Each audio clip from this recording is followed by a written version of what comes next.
شب معراج کا واقعہ۔ جب نبی کریم صلی اللہ علیہ وآلہ وسلم نے اللہ تعالیٰ کو دیکھا، کائنات کیوں رک گئی؟ شب معراج کے آنے سے پہلے یہ واقعہ ضرور سن لیں۔ بسم اللہ الرحمن الرحیم۔ واقعہ معراج اللہ تعالیٰ کی قدرت کی نشانیوں میں سے ایک نشانی ہے جو چشم زدن میں بظاہر رہنما ہوا، لیکن حقیقت میں اس میں کتنا وقت لگا یہ اللہ تعالیٰ اور اس کے رسول صلی اللہ علیہ وآلہ وسلم بہتر جانتے ہیں۔ اللہ تعالیٰ نے اس واقعے میں اپنے محبوب پیغمبر حضرت محمد صلی اللہ علیہ وآلہ وسلم کو اپنی قدرت کا کاملہ کا مشاہدہ کرایا۔ واقعہ معراج اعلان نبوت کی 10ویں سال اور مدینہ ہجرت سے 1 سال پہلے مکہ میں پیش آیا۔ ماہ رجب کی 7ویں رات ہے۔ اللہ تعالیٰ فرشتوں سے ارشاد فرماتا ہے، اے فرشتوں، آج کی رات میری تسبیح مت بیان کرو، میری حمد و ثنا مت کرو، آج کی رات میری اطاعت بندگی چھوڑ دو، اور آج کی رات جنت اور فردوس کو لباس اور زیور سے آراستہ کرو، میری فرما برداری کا کلہ اپنے سر پر باندھ لو۔ اے جبرائیل، میرا یہ پیغام میکائیل کو سنا دو کہ رزق کا پیمانہ ہاتھ سے علیحدہ کر دے۔ اسرافیل سے کہہ دو کہ وہ سور کو کچھ دیر کے لیے موقف کر دے۔ اسرائیل سے کہہ دو کہ کچھ دیر کے لیے روحوں کو قبض کرنے سے ہاتھ اٹھا لے۔ رضوان سے کہہ دو کہ وہ جنت الفردوس کی درجہ بندی کرے۔ مالک سے کہہ دو کہ دوزخ کو تالا لگا دے۔ کندر برین کی روح سے کہہ دو کہ آراستہ پراستہ ہو جائیں، اور جنت کے محلوں کی چھتوں پر صاف بستہ کھڑے ہو جائیں، اور جنت کے جو محل ہیں ان کی چھتوں پر اس طرح سے کھڑے ہوں کہ یوں معلوم ہو جیسے سربستہ کھڑے ہیں۔ مشرق سے مغرب تک جس قدر قبریں ہیں ان سے عذاب ختم کر دیا جائے۔ آج کی رات شب معراج میرے محبوب حضرت محمد صلی اللہ علیہ وآلہ وسلم کے استقبال کے لیے تیار ہو جاؤ۔ آج کی اس ویڈیو میں واقعہ معراج النبی صلی اللہ علیہ وآلہ وسلم کو قرآن و حدیث اور سیرت کی روشنی میں بیان کیا جائے گا۔ چشم زدن میں عالم بالا کا نقشہ بدل جاتا ہے۔ حکم ربی ہوا، اے جبرائیل، اپنے ساتھ 70,000 فرشتے لے جاؤ۔ حکم الہی سن کر جبرائیل امین علیہ السلام سواری لینے جنت میں جاتے ہیں، اور آپ نے ایسی سواری کا انتخاب کیا جو آج تک کسی شہنشاہ کو بھی میسر نہ ہوئی ہوگی۔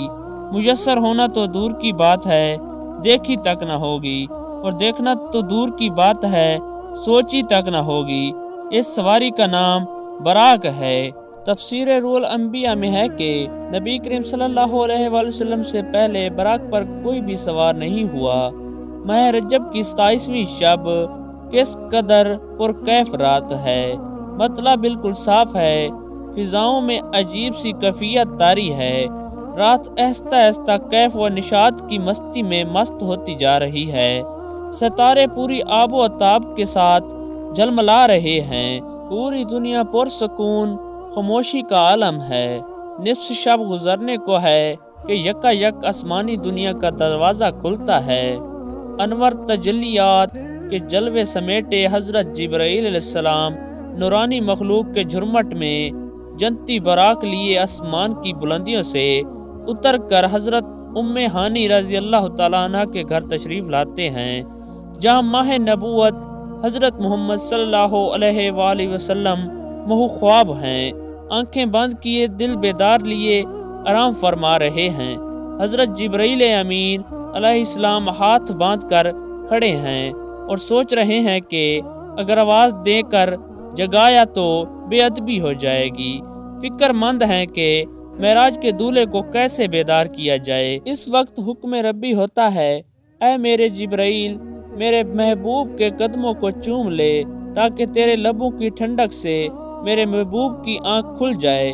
اس دن کے واسطے میں نے تجھے کفور سے پیدا کیا تھا۔ حکم سنتے ہی جبرائیل امین علیہ السلام آگے بڑھے اور اپنے کافوری ہونٹ محبوب دو عالم حضرت محمد صلی اللہ علیہ وآلہ وسلم کے پائے ناز سے مس کر دیے۔ یہ منظر بھی کس قدر حسین ہوگا جب جبرائیل امین علیہ السلام نے فخر کائنات حضرت محمد صلی اللہ علیہ وآلہ وسلم کے قدموں کو بوسہ دیا۔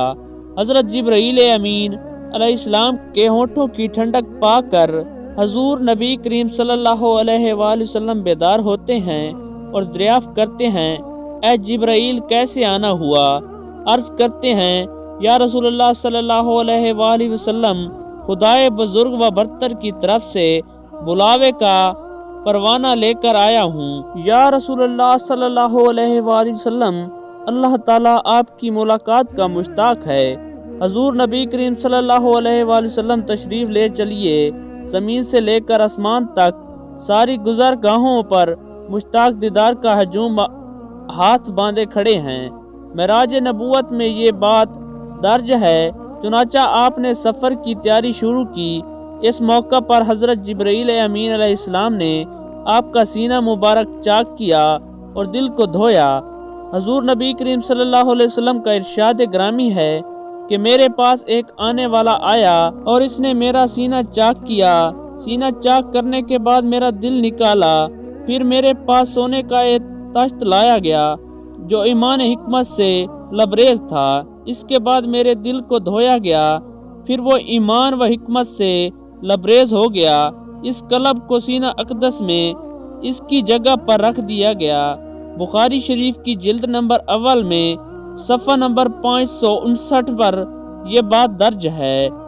مسلم شریف کی بات کی جائے تو جلد اول صفحہ نمبر 92 پر یہ بات ہے کہ مسلم شریف میں ہے کہ حضرت جبرائیل علیہ السلام نے سینہ چاک کرنے کے بعد قلب مبارک کو زمزم کے پانی سے دھویا اور سینہ مبارک میں رکھ کر سینہ بند کر دیا۔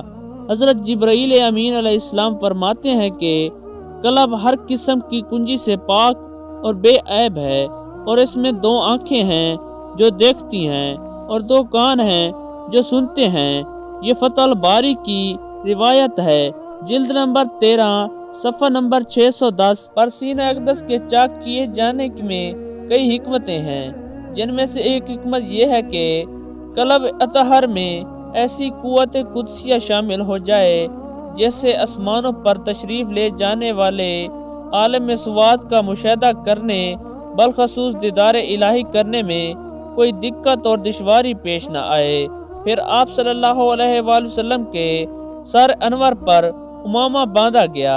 علامہ کاظمی رحمۃ اللہ العالمین فرماتے ہیں، شب معراج حضرت محمد صلی اللہ علیہ وسلم کو جو امامہ شریف پہنایا گیا وہ امامہ مبارک حضرت آدم علیہ السلام کی پیدائش سے 7000 سال پہلے کا تیار کیا ہوا تھا۔ 40,000 ملائکہ اس کی تعظیم و تکریم کے لیے اس کے ارد گرد کھڑتے تھے۔ حضرت جبرائیل علیہ السلام نے سرور کونین حضرت محمد صلی اللہ علیہ وآلہ وسلم کو نور کی ایک چادر پہنائی، زامرد کی نالین مبارک پاؤں میں زیب تن فرمائی، یقوت کا کمر باندھا۔ یہ بھی معراج نبوت صفحہ نمبر 601 پر یہ بات درج ہے۔ حضور صلی اللہ علیہ وسلم نے براق کا حلیہ بیان کرتے ہوئے ارشاد فرمایا، سینہ سرخ یقوت کی مانند چمک رہا تھا، اس کی پشت پر بجلی گونجتی تھی، ٹانگیں دم مرجا، سر اور اس کی گردن یقوت سے بنائی گئی تھی، بہشت زین اس پر کسی ہوئی تھی، جس کے ساتھ سرخ یقوت کے 2 رکاب اویزاں تھے۔ اس کی پیشانی پر لا الہ الا اللہ محمد رسول اللہ لکھا ہوا تھا۔ چند لمحوں کے بعد وہ وقت بھی آ گیا کہ سرور کونین حضرت محمد صلی اللہ علیہ وآلہ وسلم براق پر تشریف فرما ہو گئے۔ حضرت جبرائیل علیہ السلام نے رکاب تھام لیا، حضرت میکائیل نے لگام پکڑ لی، حضرت اسرافیل علیہ السلام نے زین کو سنبھالا۔ حضرت امام کاظمی رحمۃ اللہ العالمین فرماتے ہیں، اس معراج کی رات 80,000 فرشتے حضور صلی اللہ علیہ وسلم کی دائیں طرف اور 80,000 بائیں طرف تھے۔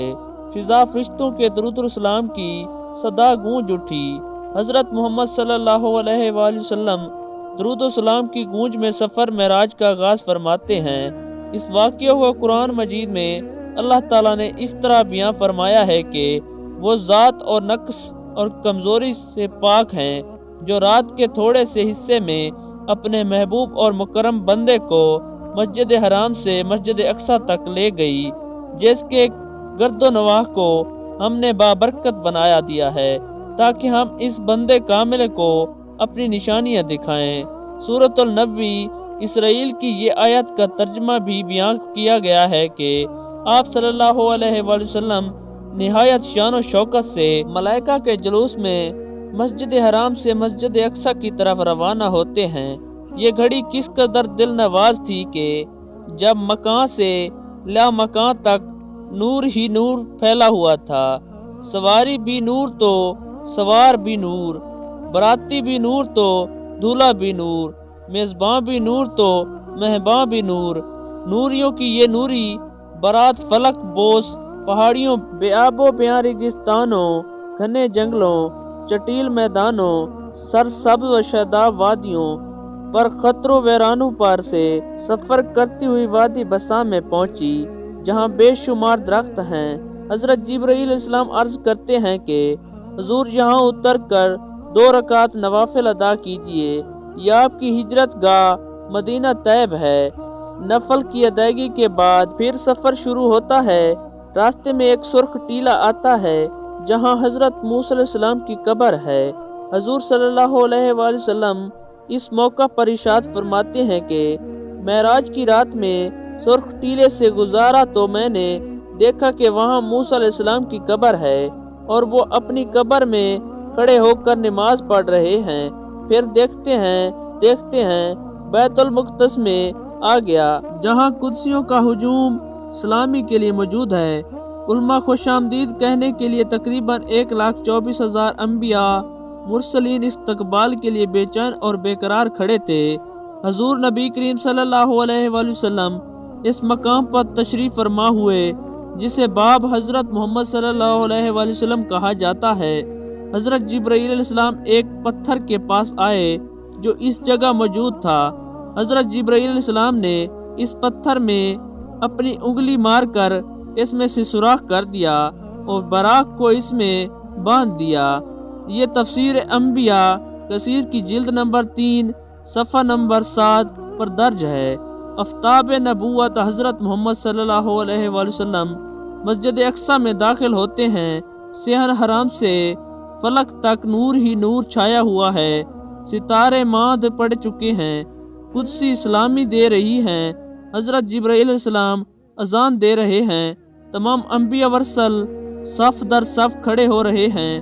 جب صفیں بن چکی تو امام الانبیاء فخر دو جہاں حضرت محمد صلی اللہ علیہ وسلم امامت فرمانے تشریف لاتے ہیں۔ تمام انبیاء اور رسول الانبیاء کی اقتداء میں 2 رکعت نماز ادا کر کے اپنی نیاز مندی کا اعلان کرتے ہیں، اور ملائکہ اور انبیاء سب کے سب سر تسلیم خم کیے ہوئے کھڑے ہیں۔ بیت المقدس نے آج تک ایسا دل نواز منظر اور روح اور پرور سما نہیں دیکھا۔ وہاں سے عظمت اور رفعت کے پرچم پر بلند ہونے شروع ہوتے ہیں۔ درود و سلام کی فضا ایک مرتبہ پھر گونج اٹھتی ہے۔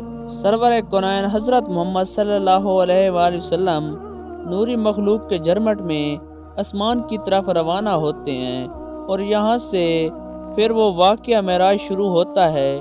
یہاں سے وہ پھر معاملہ شروع ہوتا ہے۔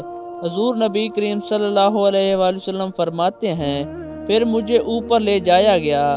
براق کی رفتار کا یہ عالم تھا کہ جہاں نگاہ کی انتہا ہوتی وہاں براق کا پہلا قدم ہوتا۔ فوراً ہی پہلا آسمان آ گیا۔ حضرت جبرائیل نے دروازہ کھٹکھٹایا۔ دربان نے پوچھا کون ہے؟ جواب دیا جبرائیل۔ دربان نے پوچھا تمہارے ساتھ کون ہے؟ حضرت جبرائیل علیہ السلام نے کہا حضرت محمد صلی اللہ علیہ وآلہ وسلم۔ دربان نے کہا مرحبا، دروازے انہی کے لیے کھلے جائیں گے۔ چنانچہ دروازہ کھولا گیا۔ رحمت للعالمین علیہ السلام کی ملاقات حضرت آدم علیہ السلام سے ہوئی۔ انہیں بتایا گیا کہ یہ آپ کے جلیل القدر فرزند ہیں، ختم المرسلین ہیں، یہی حضرت محمد صلی اللہ علیہ وآلہ وسلم ہیں۔ آقا دو جہاں حضرت صلی اللہ علیہ وسلم نے دادا جان کہا کر آدم علیہ السلام کی بارگاہ میں سلام ارشاد فرمایا۔ حضرت آدم علیہ السلام نے سلام کا جواب بھی عرض کیا اور اپنے عظیم فرزند کو دعاؤں سے بھی نوازا۔ اس کے بعد مہمان عرش حضور پر نور صلی اللہ علیہ وسلم کو دوسرے آسمان کی طرف اٹھایا گیا۔ پہلے آسمان کی طرح باپ نے دوسرے آسمان کا بھی دروازہ کھولا۔ یہاں حضور صلی اللہ علیہ وسلم کی سیدنا عیسیٰ علیہ السلام اور یحییٰ علیہ السلام سے ملاقات ہوئی۔ اس یادگار ملاقات اور آسمان کے ملواتی مشاہدات کے بعد آپ صلی اللہ علیہ وسلم تیسرے آسمان کی طرف اٹھایا گیا۔ تیسرے آسمان پر حضور صلی اللہ علیہ وسلم کی ملاقات سیدنا یوسف علیہ السلام سے کرائی گئی۔ تیسرے آسمان کے مشاہدے نورانی کے بعد آپ صلی اللہ علیہ وسلم کو چوتھے آسمان پر پہنچایا گیا۔ چوتھے آسمان پر تاجدار کائنات صلی اللہ علیہ وسلم کی ملاقات حضرت ادریس علیہ السلام سے کرائی گئی۔